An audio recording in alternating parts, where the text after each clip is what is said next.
तो hi everyone, welcome back to my channel and classes for में वार्षिक परीक्षा 2023 कक्षा 9 हिंदी।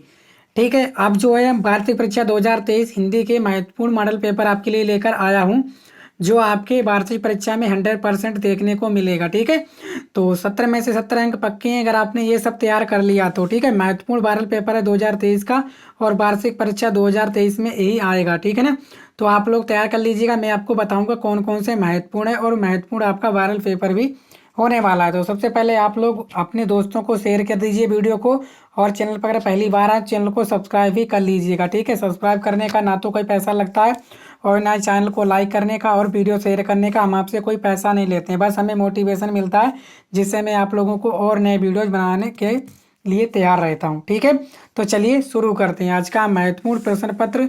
तो वह कक्षा 9। ठीक है, ये सब हैं आपके बहुविकल्पीय होते हैं। प्रारंभ के 15 मिनट जो हैं आप सभी लोगों को पढ़ने के लिए मिलते हैं। चलिए शुरू करते हैं। तो बोला गया है कि प्रेम सागर के रचनाकार हैं सदल मिश्र, लल्लू लाल, ईसा अल्लाह खान या सदासुख लाल। तो आपको बताना है प्रेम सागर के जो हैं रचनाकार कौन है। तो आप सभी जानते हो जो प्रेम सागर के रचनाकार हैं वो हैं आपके कौन है, प्रेम सागर की रचना है वो है आपके लल्लू लाल। कौन है, पंडित लल्लू लाल। ठीक है, तो आपको पता चल गया कौन है, पंडित लल्लू लाल। इसका जो राइट आंसर हो जाएंगे वो हो जाएंगे आपके पंडित लल्लू लाल। क्यों हो जाएगा, पंडित लल्लू लाल।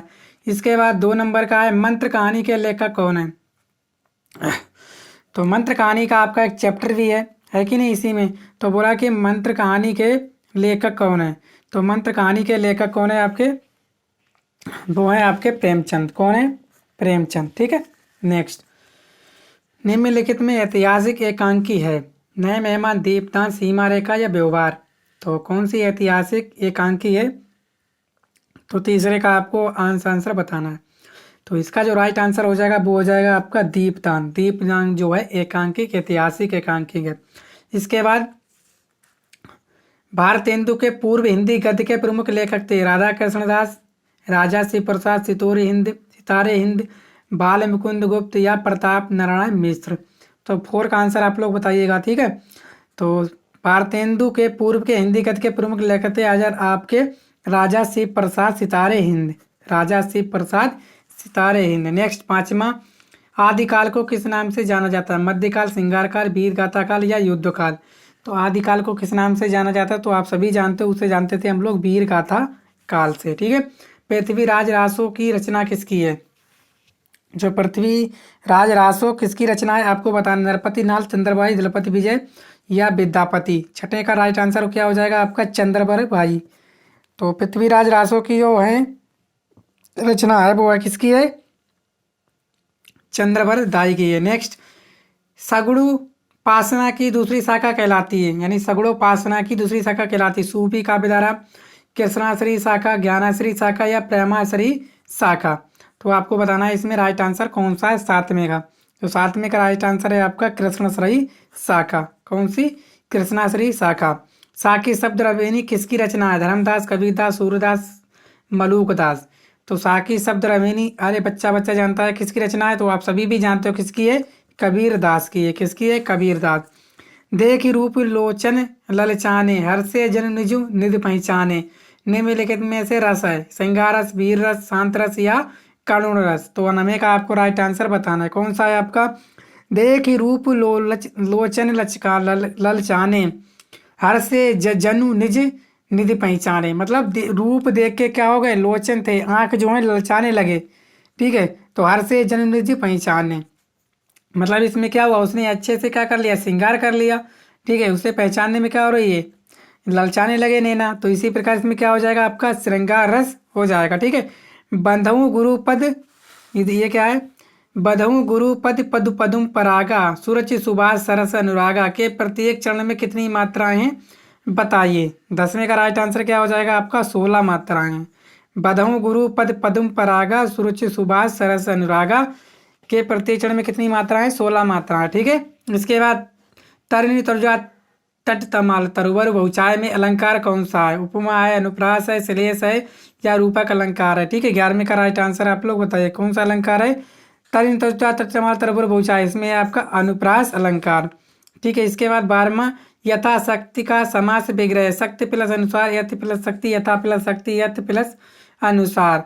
तो यथाशक्ति का समास विग्रह आप लोगों को बताना है, क्या है वो है आपका शक्ति अनुसार। ऑप्शन नंबर का बिल्कुल सही है। नेक्स्ट है 13वां, बोला गया माता पिता दिन रात आदि के बीच किस विराम चिन्ह का प्रयोग हुआ है? समता सूचक, योजक, संक्षेप चिन्ह या अल्प विराम।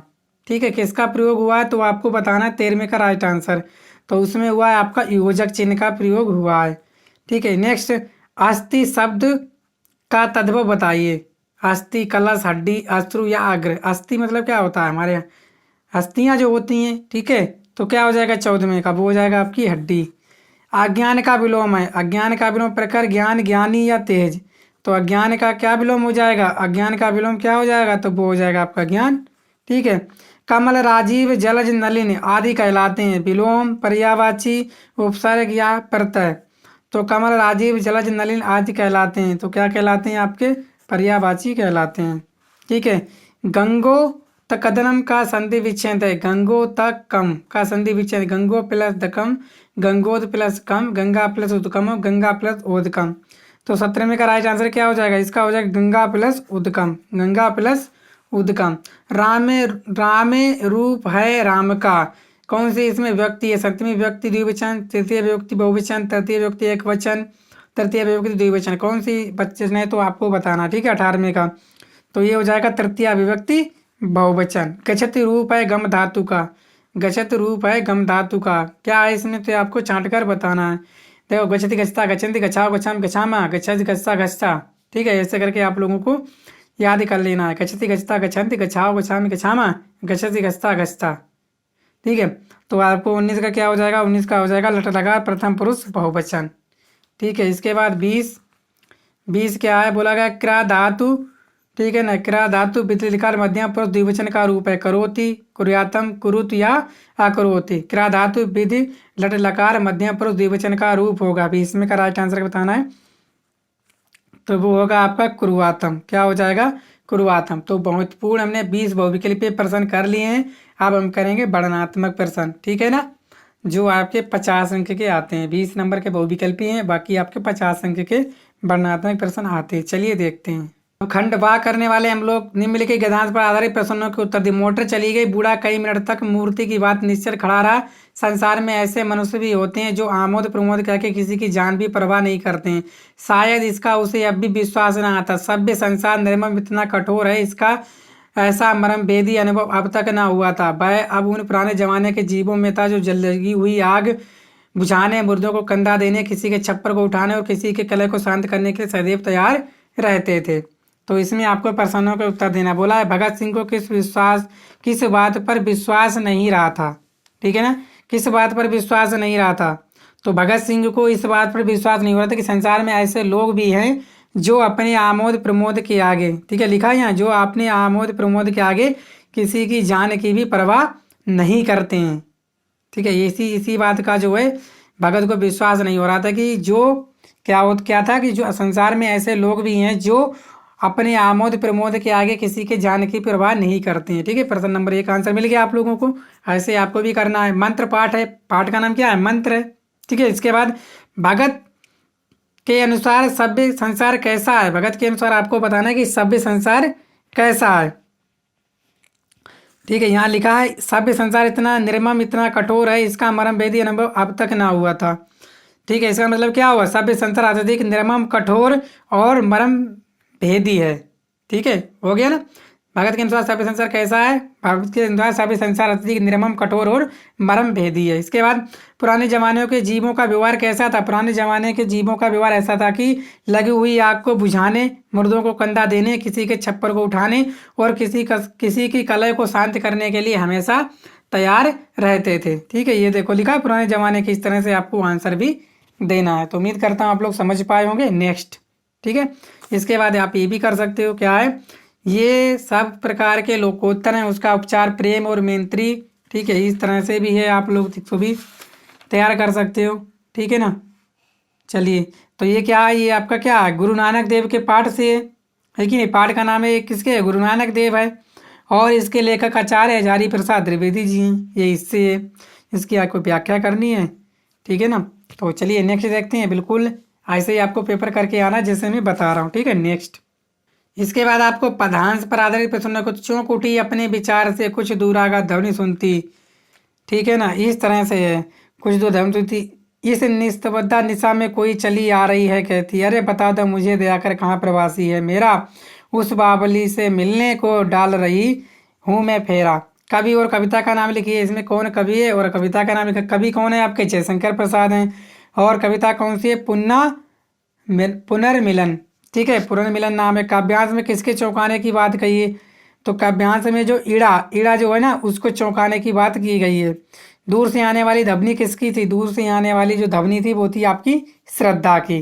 तो इस तरह से आप लोग जो है तैयार लिख सकते हो, ठीक है। जैसे मैं आंसर बता रहा हूँ तो वैसे आप भी लिख सकते हो, ठीक है। नेक्स्ट इसके बाद है कि निम्नलिखित संस्कृत के धातु में किसी एक का संदर्भ सहित हिंदी अनुवाद अपने शब्दों में कीजिए। परम सिद्धोपि सिद्धिना प्रसन्नम नोचतम अवन्यमते, ठीक है। इसका आपको हिंदी अनुवाद करना है कि परम सिद्ध होते हुए भी, ठीक है, वे सिद्धियों के प्रदर्शन को उचित नहीं मानते थे। इसके बाद एकदा किंचित भक्तेन कश्यति महिमा महिमा एवं बड़ेता अश्व महात्मा पादुकांबा नदी तरती, ठीक है। इति मैं तो विषमयसा विषया, इसका क्या अर्थ हुआ? एक बार किसी भक्त ने किसी की महिमा को इस प्रकार वर्णन किया है कि भाई महात्मा पादिकाओं से नदी पार कर लेता, मतलब पादुकाएं होते ना, नहीं नदी जो पादिकाओं मतलब ये चलाते हैं ना नाव में, डंडा ऐसा होता है लंबा ऐसा, उसी से पादिकाओं से नदी तैयार पार कर लेता है। ये बड़े आश्चर्य की बात है। परमहंस रामकृष्ण मंद हस्यति अवदति, जो परमहंस रामकृष्ण है वो बहुत ही मंद क्या करते हैं, धीरे से हंसते हैं और बोले, ठीक है, क्या बोले? अस्य सिद्धे मूल्यम पर्णयंत्रम नैना नौका जना नदी तरती, ठीक है। इसका क्या मतलब हो गया? अस्य सिद्धे मूल्यम पर्ण दयामत्रम पर्णदेन नौकाया समाजनो जना नदी तरती। परमहंस क्या कहते हैं? इस सिद्धि का मूल्य 2 पैसे मात्र है, 2 पैसे से नावधार साधारण व्यक्ति नदी पार कर लेता। अन्य सिद्धम केवल पर्णदस्यम लाभे भवती, ठीक है। क्या हो गया? इस सिद्धि से केवल 2 पैसे का लाभ होता है। किम प्रयोजनम एतादर्शा सिद्धि प्रदर्शन है, ठीक है। इस प्रकार की सिद्धि के प्रदर्शन से क्या लाभ है, ऐसे आपको लिखना है, ठीक है, जैसे मैंने कहा है। इसके बाद आपको ये लिखना है कि निम्नलिखित संत के पद किसी एक का संदर्भ से हिंदी पदांश है। बुद्धिमान नित्मा बाड़ी श्रीमज ने विपुल लाभ से महाबाहु कंब्रु गिरिबो महानुम, ठीक है। इसका भी आपको इस तरह से लिख देना है। तो हम ये कर सकते हो, ये कर सकते हो, ऐसा पेपर आपको देखने को मिलेगा, ठीक है। नेक्स्ट इसके बाद आपके जिले में जो भी आता हो, दीपना एकांकी की किताबें सचेप लिखिए या लक्ष्मी का स्वागत एकांकी के प्रमुख पात्र का चरित्र कीजिए।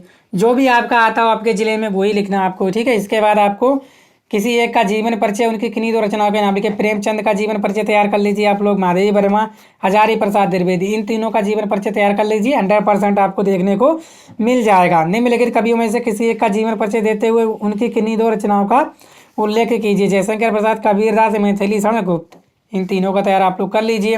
इसके बाद अपनी पाठ्य पुस्तक से कस्टमर्स किया हुआ कोई एक श्लोक लिखिए जो इस प्रश्न पत्र में ना आया हो, ठीक है। आप श्लोक लिख दीजिए। निम्नलिखित प्रश्नों में किन्हीं 2 प्रश्नों के उत्तर देना है। 4 में से आपको 3 प्रश्नों के उत्तर देने, ठीक है। की दर्शो अस्त ईश्वरा अनर्थ कथम जयति राम कस्मिन वंश उत्पन्ना आसीत स्वामी विवेकानंद का आसीत, ठीक है। इन प्रश्नों को तैयार कर लीजिए। किसके बाद आपको मुहावरे आते हैं, ठीक है। क्या होता है? ऊँट के मुंह में जीरा, ऊँट के मुंह में जीरा क्या होता है? आवश्यकता से बहुत कम प्राप्त होना, ठीक है। ऊँट के मुंह में जीरा क्या होता है? आवश्यकता से बहुत कम प्राप्त होना।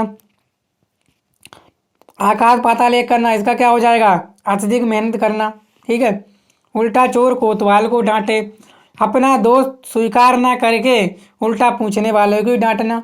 अंधे की लकड़ी होना, एकमात्र सहारा होना, ठीक है। इसके बाद किन्हीं 2 वाक्यों का संस्कृत में अनुवाद करना है आपको। 5 में से 2 का कर देना आसानी से। इसके बाद 10वां 2 दिन के विकास हेतु प्रधानाचार्य को एक पत्र लिखिए। मोस्ट इंपॉर्टेंट है, तो लिख सकते हो, आप सभी लिख सकते हो, ठीक है। तो यही थे आज के हमारे महत्वपूर्ण प्रश्न। तो उम्मीद करता हूँ आप लोग समझ पाए होंगे। तो वीडियो को आप लोग शेयर कीजिएगा, चैनल पर पहली बार आए चैनल को सब्सक्राइब भी कर लीजिएगा, ठीक है। Thank you.